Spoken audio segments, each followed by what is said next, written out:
जाम के हर घूंट में बर्बादी का फसाना है और जो डूबा इसमें वो डूबते ही जाना है। नमस्कार, बहुत स्वागत है आपका। न्यूज स्टेट आप देख रहे हैं, मैं हूं आपके साथ शिवम सोनी।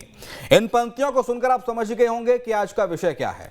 दरअसल मध्य प्रदेश की मोहन सरकार ने बहुत बड़ा और बहुत ही ऐतिहासिक फैसला लिया है। मध्य प्रदेश में धार्मिक शहरों में शराब की दुकानों पर ताला लगने वाला है। 17 धार्मिक शहरों में मंगलवार से शराब की दुकानें बंद हो जाएंगी।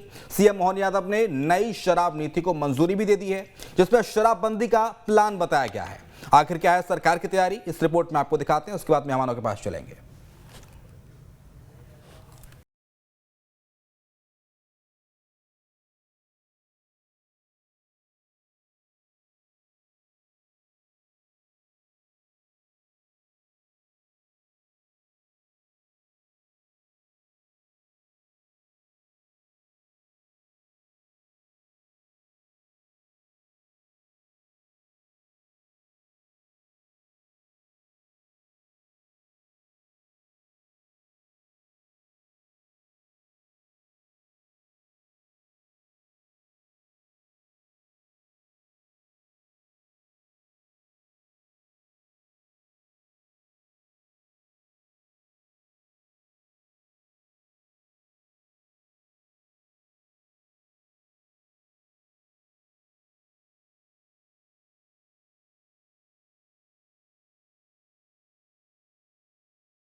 समाज में नशाखोरी की आदत, खासकर शराब से परिवार बर्बाद हो जाते हैं। ये बहुत बड़ा कष्ट है, सामाजिक बुराई आती है। हमारे लिए हमने संकल्प लिया है, हमारी सरकार के माध्यम से 17 अलग अलग धार्मिक नगरियों में हम शराबबंदी करने की घोषणा कर रहे हैं। कोई देसी नहीं, कोई विदेशी नहीं, सभी प्रकार की धार्मिक शहरों के अंदर शराब की दुकानों में ताले लगाए जाएंगे। बीजेपी की ओर से सरकार के इस फैसले का स्वागत किया जा रहा है और प्रदेश की जनता के हित में बताया जा रहा है, तो कांग्रेस की ओर से तंज कसा जा रहा है। देखिए, मध्य प्रदेश के जनप्रिय मुख्यमंत्री डॉक्टर मोहन यादव जी ने प्रदेश की जनता की मनोभावना का सम्मान करते हुए, धार्मिक जो एक हमारी सांस्कृतिक आस्था है उसका सम्मान करते हुए इस प्रकार का एक ऐतिहासिक निर्णय लिया है, जिसके अंतर्गत हम प्रदेश के विभिन्न जो हमारे धार्मिक महत्व से जुड़े हुए 17 शहर हैं वहाँ पर शराब पर बिक्री पर पूर्णतः प्रतिबंध हमने स्थापित करने का एक ऐतिहासिक और कहीं ना कहीं गौरवपूर्ण निर्णय लिया है। 20 साल बाद धार्मिक संस्कृति की याद आई और धार्मिक स्थलों की याद आई। देर आए सबेर आए। ये 20 साल पहले धार्मिक स्थानों पर शराबबंदी होनी थी। भारतीय जनता पार्टी के नेता जब सरकार में चुनाव लड़ते हैं तो वादा करते हैं कि हमें लेके आइए, हम शराबबंदी बंद करेंगे, गुंडागर्दी बंद करेंगे, महंगाई कम करेंगे, अत्याचार कम करेंगे। जैसे ही सत्ता में आते हैं वैसे ही किए हुए वादों को भूल जाते हैं। बताया जा रहा है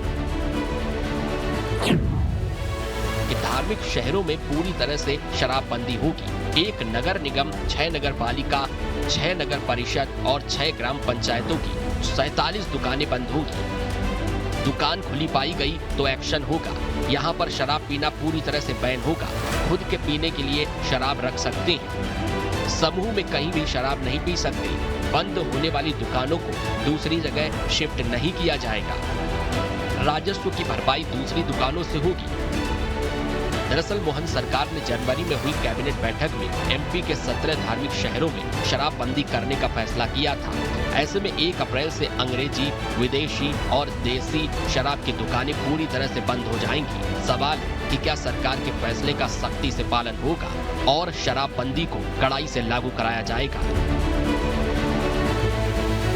टीम न्यूज स्टेट। तो मध्य प्रदेश के 17 शहरों की 47 शराब की दुकानें बंद हो जाएंगी, चाहे वो अंग्रेजी शराब की दुकान हो, चाहे वो देसी शराब का ठेका हो, सब पर ताला लग जाएगा कल से, यानी कि 1 अप्रैल से।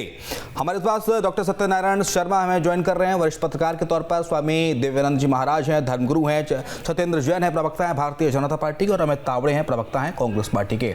लेकिन शुरुआत इस डिबेट की मैं सत्येंद्र जैन साहब आप ही से करूंगा, क्योंकि आप जरा एक बार दर्शकों को समझाइए कि 17 धार्मिक शहरों में शराबबंदी, ये फैसला आखिरकार सरकार सरकार ने किस रणनीति के तहत लिया है, इसके मायने क्या हैं, एक बार आप खुद दर्शकों को समझाइए। देखिए शिवम जी, यह बड़ा अभिनंदनीय निर्णय है और हमारे जो विचार परिवार है या भारतीय जनता पार्टी की जो विचारधारा है कि मादक द्रव्यों का उपयोग कम से कम हो और हम उसी श्रृंखला में बढ़ते हुए जो धार्मिक क्षेत्र हैं 19 नगर निगम से लेकर नगर पालिका, नगर पंचायत, ग्राम और ग्राम पंचायत, ये सब मिलाकर के 19 स्थलों पर हमने पूर्ण रूपेण शराबबंदी की है। तो एक बड़ा अभिनंदन का कदम है और कल से लागू होने जा रहा है। तो पूरी सरकार को एक अभिनंदन है। डॉक्टर मोहन यादव जी की इच्छा शक्ति को मैं नमन करता हूँ, अभिनंदन करता हूँ, क्योंकि कहीं ना कहीं ये जो निर्णय है इससे हमारा धार्मिक पर्यटन बढ़ेगा। और जैसे धार्मिक क्षेत्र है, जो भी धर्म नगरी, अध्यात्म की नगरी है, तो सभी लोग वहाँ तीर्थ यात्रा के उद्देश्य से आते हैं, तो वहां पर एक अच्छा वातावरण भी निर्मित होगा। वहाँ जो धार्मिक आस्था हमारी जुड़ी रहती है। सब आपने देखा कि भारत में और पूरे विश्व के अंदर मध्य प्रदेश का नाम टॉप डेस्टिनेशंस में आ गया है। और क्यों आया मध्य प्रदेश में? इसी कारण आया। और पिछले वर्ष मध्य प्रदेश में 13 करोड़ से ज्यादा पर्यटक आए हुए हैं। हमारे मध्य प्रदेश की जनसंख्या, आप कह रहे हैं कि मतलब शराबबंदी से पर्यटन बढ़ जाएगा, शराबबंदी से पर्यटन बढ़ जाएगा, इसका मतलब क्या कनेक्शन? इसका कनेक्शन ये है, और जीडीपी भी बढ़ेगी। जो धार्मिक क्षेत्र है, आप उज्जैन में श्री महाकाल लोक को ले लीजिए, तो आज एक साल में महाकाल लोक में लगभग 6 करोड़ से ज्यादा लोग आने लगे हैं। तो एक बहुत बड़ी उपलब्धि। और वहां पर जो पर कैपिटा इनकम है, जो वहां के लोगों की जो आय है, उसमें 3 गुने से ज्यादा की वृद्धि हो गई है। तो निसंदेह जो हमारे यहाँ पर आप रेवेन्यू की बात करें, लेकिन शायद आपको पता होगा कि सबसे ज्यादा सरकार का जो रेवेन्यू है वो शराब से जनरेट होता है। देखिए, सबसे ऐसा नहीं है। हमारे यहाँ जो रेवेन्यू होता है, वो रेवेन्यू मैं आपको बता देता हूँ। हमारा रेवेन्यू जीएसटी इससे होता है, राज्य के करों से होता है, ठीक है। और राज्य के करों के साथ साथ करेतर राजस्व जो रहता है, जिसमें आप बात कर रहे हैं, मात्र ये करेतर राजस्व के अंदर आबकारी आता है और साथ ही साथ माइनिंग आता है। तो माइनिंग से भी हमारे यहाँ राजस्व प्राप्त होता है। तो ऐसे अनेक जो क्षेत्र है, उनसे राजस्व प्राप्त होता है। और जिस प्रकार से हमने लक्ष्य भी रखा है कि हमारा बजट आने वाले 5 साल में हम दुगना करेंगे, हमारे लिए आय के दूसरे साधन हम तैयार करने जा रहे हैं। जिस प्रकार से हम पर्यटन के क्षेत्र में, एक बार ये तकनीकी पहलू समझाइएगा मुझे सत्येंद्र जैन सर, कि इंदौर में कोई व्यक्ति रह रहा है और उज्जैन में शराब बंदी है, तो उज्जैन में शराब पी नहीं सकते, ना शराब बेच सकते हैं, तो इंदौर से कोई व्यक्ति शराब लेके आके उज्जैन में पी सकता है? 40 किलोमीटर 30 किलोमीटर की दूरी पर है उज्जैन, ओमकारेश्वर इंदौर से बहुत ज्यादा दूर नहीं है। देखिए, अब आपने जो कहा है उसके लिए वहां पर शराबबंदी है और वहां पर ना हम वहां की जो दुकानें हैं दूसरी जगह प्रतिस्थापित कर रहे हैं। एक साहसिक निर्णय है। और जिस प्रकार से मैंने आपको बताया कि हमारे यहाँ जो वनों से उत्पाद प्राप्त होता है, खनिज हुआ, वन हुआ, सिंचाई हुआ, अन्य प्राप्ति हुआ, जिसको शराब पीनी है वो उज्जैन से आके इंदौर से शराब पी लेगा, ओमकारेश्वर से आके खंडवा से शराब पी लेगा। हाँ, अब देखिए, ये जो जिनका जो मद्यपान करते हैं, तो वो जा सकते हैं दूसरे क्षेत्रों में स्वतंत्र भी। देखिए, आवागमन है, लेकिन वहां पर पर्टिकुलर शराब नहीं बिकेगी। लेकिन हाँ, और वहाँ स्वच्छता भी बढ़ेगी, स्वामी दिव्यानंद जी महाराज बढ़ेगी, उस क्षेत्र में धार्मिक पर्यटन। सरकार का एक बहुत बड़ा फैसला, ऐतिहासिक फैसला, किस तरह से आप देखते हैं? धार्मिक शहरों पर पूर्णतः शराबबंदी कल से यानी कि 1 अप्रैल से लागू कर रही है सरकार। जय श्री राम, जय महाकाल सभी को। देखिए शिवम जी, ये श्री राम की धरती है, श्री कृष्ण की धरती है, महादेव की धरती है भारतवर्ष। ये देवभूमि है। हमारे जीवन में 3 प्रकार के गुण होते हैं, सभी विद्वान जानते हैं। सत्गुण, रजोगुण, तमोगुण। पूजा पाठ, मंदिर, ध्यान, प्राणायाम, आध्यात्म, ये सद्गुण के अंतर्गत आता है। और मांस, मछली, शराब का सेवन ये तमोगुण में आता है। दोनों चीज कभी एक साथ हो नहीं सकते। जहाँ सत्कर्म हो रहे हैं वहां तमोकर्म नहीं हो सकते। तो ये बहुत सराहनीय कदम है। साधुवाद के पात्र हैं मोहन यादव जी, बहुत अच्छा कदम उठाया है। दूसरे राज्य को भी इससे प्रेरणा लेके वहां भी इस बात का अनुकरण करना चाहिए। बहुत ही अच्छा हुआ है। एक धार्मिक वातावरण होना चाहिए। आप कल्पना करें, कोई भगवान का दर्शन करने के लिए कोई पर्यटक जा रहा है और वहाँ कोई शराब की दुकान खुली है और वहाँ शराब पीकर किसी प्रकार के लोग मस्ती कर रहे हैं, तो कैसा वातावरण बनेगा। क्योंकि जब कोई मंदिर जा रहे हैं तो जय श्री राम, ओम नमः शिवाय, जय महाकाल मन में जाप करते जा रहे हैं, और एक तरफ मांस भक्षण हो, शराब का सेवन हो, तो ये बिल्कुल सही नहीं होता है। भारत देश में कम से कम ये सोचा भी नहीं जा सकता है। किसी भी त्योहार में देखिए ये चीज बिल्कुल वर्जित रखते हैं, और जो भी सामान्य लोग भी हैं वो अपना स्वयं भी मद्यपान करना, शराब का सेवन करना, मांस मछली, लहसुन, प्याज तक ठीक है सर, एक बार कांग्रेस से जान लेते हैं कि कांग्रेस क्या सोचती है सरकार के इस फैसले पर। अमित तावड़े, आप तो स्वागत करेंगे सरकार के इस फैसले का। सभी लोगों को बहुत बहुत नमस्कार। पहली बात तो ये है कि भारतीय जनता पार्टी के नेता जो सीना चौड़ा करके ये बात बोल रहे हैं कि पूर्णतः शराबबंदी, तो मुझे ये समझ में नहीं आ रहा है। मैं आपके चैनल पे भी देख रहा हूँ कि इन जगहों पर जो लोग खुद को जिसको पीना हो शराब वो रख सकते हैं, तो पहली बात तो ये पूर्णतः शराबबंदी कैसे हुई, इसका जवाब सरकार को देना चाहिए। ठीक है। दूसरी बात ये है कि ये कह रहे हैं कि हम उन दुकानों को शिफ्ट कर देंगे। अब कहाँ शिफ्ट करेंगे, क्या करेंगे, ये पता नहीं है। भाई सरकार की कथनी करनी में इस तरीके से अंतर है, ये स्पष्ट तौर पे सामने दिख रहा है। ये ठीक उसी तरह है कि जब मोहन यादव जी नए मुख्यमंत्री जब बने थे तो उन्होंने कहा था कि खुले में जो है वो मीट मटन की दुकानें नहीं दिखाई देंगी आपको। आज हम देख रहे हैं भोपाल में क्या स्थिति है, इंदौर में क्या स्थिति है, ग्वालियर में क्या स्थिति है। इन्होंने कहा था कि तेज़ आवाज़ में जो है वो साउंड नहीं बजेगा। पिछले 2 महीने के अंदर 7 से 8 लोगों की मध्य प्रदेश में मृत्यु हुई है तेज डीजे के साउंड से। तो ये बोलते बहुत कुछ हैं और करते कुछ भी नहीं है।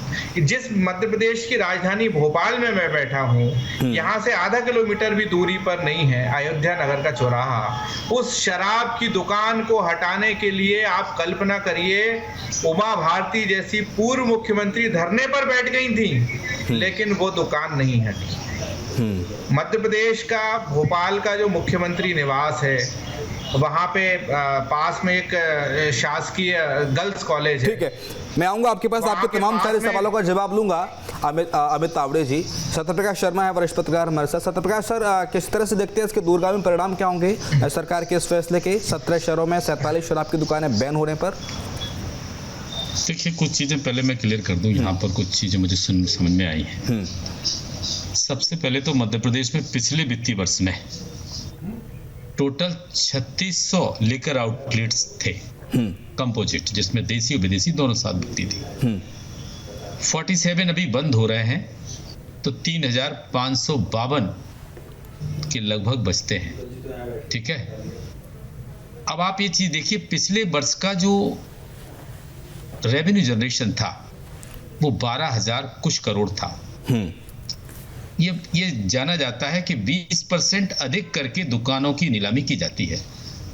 तो 12 दूनी 24, 240 और बढ़ा दो तो 1440, यानी 14,400 के लगभग रेवेन्यू आता। लेकिन अभी जो रेवेन्यू एक्सपेक्टेड है, ये 47 दुकान टोटल बंद है, जैसा कि सरकार अभी कह रही है। ये शिफ्ट नहीं होंगी, 47 कम हो जाएंगे, यानी 3600 में से 47 दुकानें कम कर दी गई हैं। पहली चीज देखिए, ये जो डिसीजन है, आप जानते हैं कि कॉन्स्टिट्यूशन का आर्टिकल 47 ये कहता है, यानी डीपीएसपी में ये कहा गया है कि हर राज्य ये प्रयास करेगा कि वो अपने यहाँ शराब या शराब से बनी हुई चीजों का सेवन केवल मेडिसिनल यूज में करेगा और इन पर प्रतिबंध करने का प्रयास करेगा।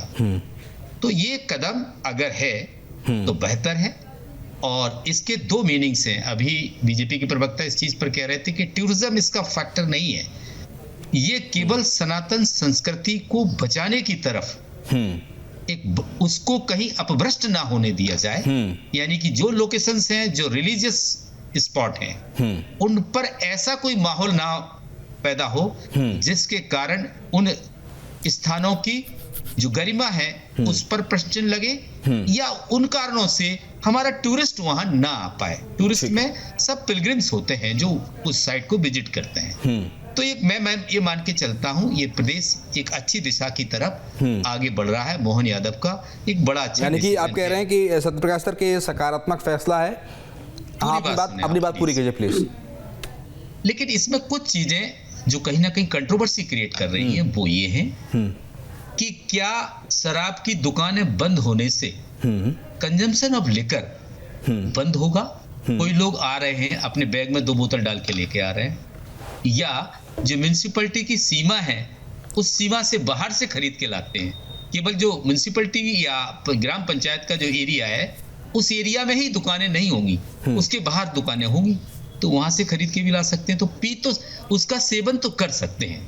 मेरा ये कहने का यहाँ सजेशन देने की तरफ इशारा है कि वहां पर ना केवल सेल ऑफ लिकर बल्कि कंजम्पशन ऑफ लिकर और स्टोर ऑफ लिकर, ये दोनों ही चीजें साथ साथ बंद हो तो और बेहतर परिणाम या संस्कृति की तरफ या सनातन संस्कृति को बचाने की तरफ ये और बेहतर कदम होगा। हालांकि रेवेन्यू का नुकसान यहाँ नहीं हो रहा है, सरकार ने बड़ा अच्छा प्लानिंग करके रेवेन्यू जनरेशन और अधिक कर लिया है, क्योंकि दूसरी दुकानों को उतना ही महंगा उसने बेच लिया है और दुकानें शायद बढ़ाई भी नहीं है, एक भी दुकान नहीं बढ़ाई है। 3600 में से 47 दुकानें कम ही हो गई स्टेट। यानी कि आप कह रहे हैं कि एक तो धार्मिक लिहाज से बहुत बढ़िया है, ताकि लोग जो अगर पर्यटन स्थल पर कोई जा रहे हैं या धार्मिक महाकाल के आशीर्वाद लेने के लिए, दर्शन करने के लिए जा रहे हैं, तो वो शराब की तरफ उनका ध्यान आकर्षित नहीं होगा, ताकि वो अच्छे से अपनी धार्मिक यात्रा करके वहाँ से आ सकेंगे। लेकिन सत्येंद्र जैन साहब, कांग्रेस पार्टी ये कह रही है कि आपने कहा कि पूर्ण शराबबंदी, लेकिन शराब पीने के लिए तो रख सकते हैं, कहीं से भी ला के पी सकते हैं, तो फिर पूर्ण शराबबंदी कैसी हुई? अगर मैं उज्जैन में रह रहा हूँ, मैं ओमकारेश्वर में रहता हूँ, तो मैं इंदौर से खंडवा से शराब खरीद सकता हूँ, वहां लाके पी सकता हूँ, ग्रुप में नहीं पी सकते ना।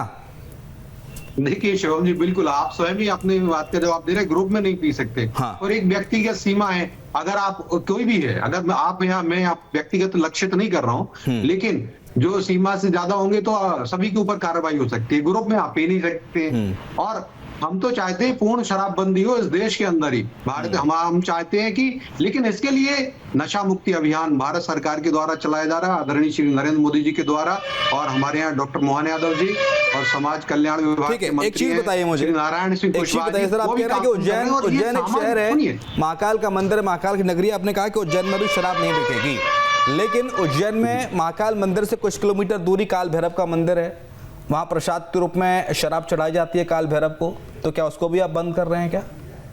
नहीं, इस पर भी देखिए, जब देवी अहिल्या की नगरी से निर्णय लिया गया था 24 जनवरी को 2025 को, तो ये भी क्लियर कर दिया गया था, कहीं यहाँ पर अगर कोई मान्यताएं हैं तो वह मान्यताएं जरूर चलेंगी, क्योंकि हम अपनी पौराणिक मान्यताओं में आस्था रखते हैं और जन आस्था का विषय है।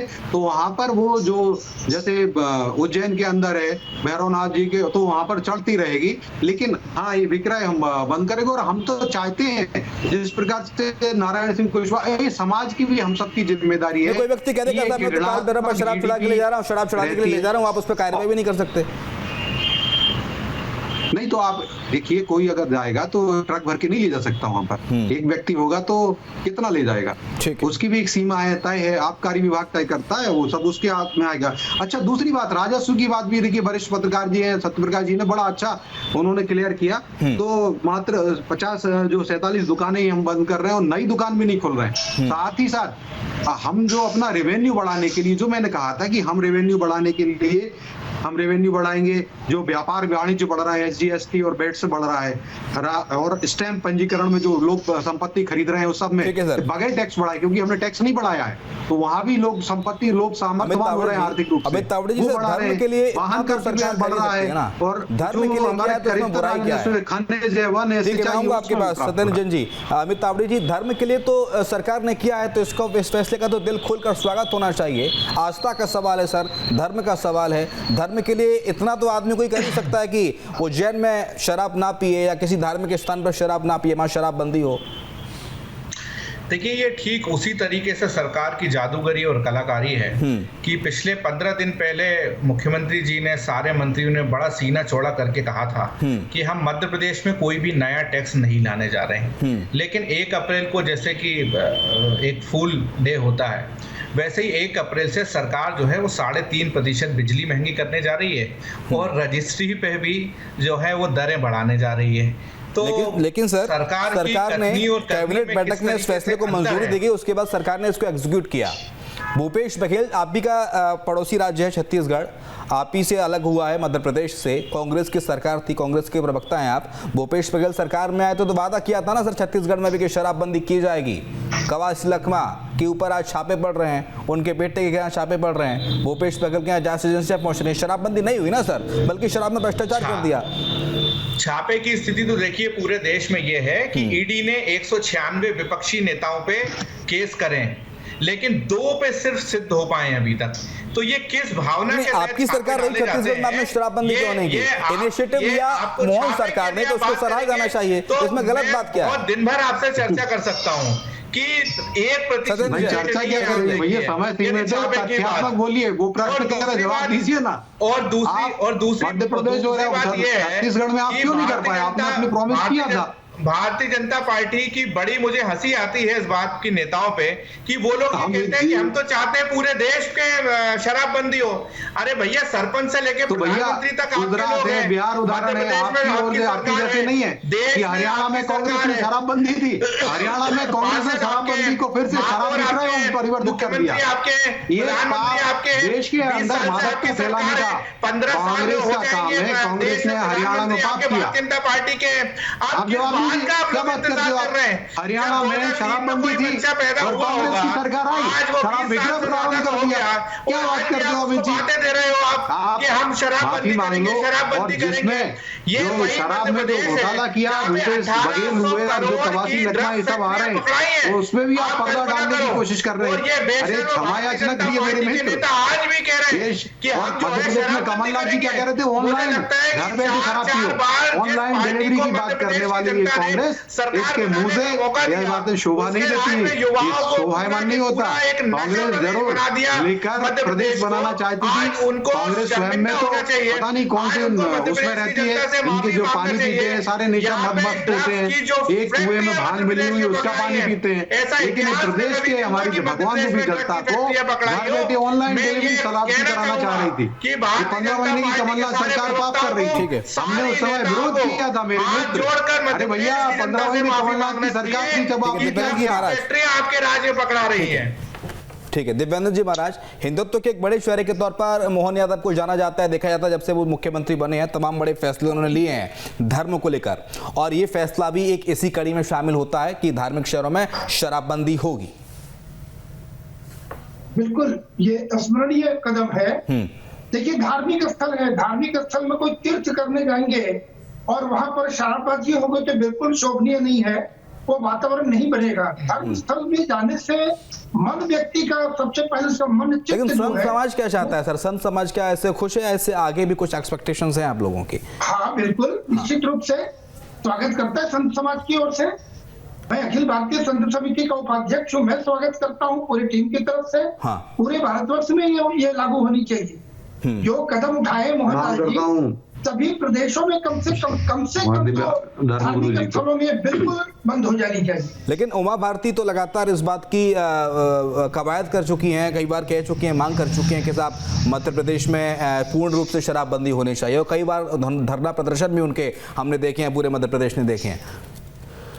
देखिए, ये तो राजनीतिज्ञों की बात मैं नहीं बोलूंगा, लेकिन बोलूंगा आज अगर ये कदम है, ठीक है, लेकिन ये पूछ लेते हैं क्या पूर्ण शराबबंदी की ओर आगे बढ़ रहा है मध्य प्रदेश? सत्येंद्र जैन जी, देखिए शिवम जी, बिल्कुल निसंदेह हम जन चेतना भी लाना चाहते हैं, क्योंकि हम शराबबंदी कर दें और फिर दूसरी शराब जो रहता है ग्रामीण क्षेत्र में बनाने का काम, उसमें जहरीली शराब होती है। तो हम चाहते हैं पहले एक जन चेतना जागृत हो, समाज को जागृत किया जाए। भारत सरकार उस दिशा में काम कर रही है, हमारी मध्य प्रदेश की सरकार काम कर रही है, डॉक्टर मोहन यादव जी काम कर रहे हैं, और जनता भी काम करे। हमारे नारायण सिंह कुशवाहा जी मंत्री है, वो भी इसमें काम कर रहे हैं। गुजरात को हमने देखा, हमने बिहार को देखा, वहां पे पूर्ण शराबबंदी है। या तब भी चलिए, और मध्य प्रदेश के धार्मिक शहरों में तो जो शराब पीता है वो इधर उधर से आके किसी पड़ोसी जिले से लाके पी सकता है। लेकिन गुजरात हुआ, बिहार हुआ, यहाँ पूर्ण शराबबंदी है, और यहाँ हमने देखा है कि शराब पर कितना मेल लगा है। जिनको पीना होता है वो अब लोग भी ब्लैक में लाके धड़ल्ले से शराब पीते हैं, और कच्ची शराब बनाई जाती है। बिहार में तो कई लोगों की बल्क में लोगों की जान जाती है सर। देखिए, कहावत है कि शराबी शराब के पास नहीं, शराब शराबी के पास चलकर आती है। इसलिए जहां भी शराबी है उसको शराब मिल ही जाएगी, चाहे लीगल या इलीगल तरीके से। अब यहाँ एक चेतना की जरूरत है जिससे लोगों में जागरूकता आए कि ये गलत है। एक चीज देखो, आप बहुत महत्वपूर्ण चीज है, अभी कुछ टैक्स कलेक्शन की बात चल रही थी, जल्दी से 10 सेकंड में सर, टाइम कम है। देखिए commercial tax department major player है हाँ। रेवेन्यू जनरेशन में। ठीक है। पिछले साल उसने लगभग 77,000 करोड़ जनरेट किया था और शराब से केवल 13,000 करोड़ एक्साइज से, बकाया का जीएसटी और रजिस्ट्रेशन से किया था। तो ठीक ये है सर। मोहन यादव की सरकार की इच्छा बहुत शक्ति शुक्रिया बड़ी है आपका डॉक्टर कि सत्यप्रकाश उन्होंने शर्मा सर। इसका ध्यान ना रखते हुए भी स्वामी उन्होंने चिन्मयानंद जी इस बहुत कदम शुक्रिया, को माफी उठाया चाहता हूँ है। सर, समय हो गया है। सत्यन जैन जी आपका शुक्रिया और अमित तावड़े प्रवक्ता कांग्रेस आपका शुक्रिया। फिलहाल वक्त एक ब्रेक का, ब्रेक के बाद खबरें लगातार।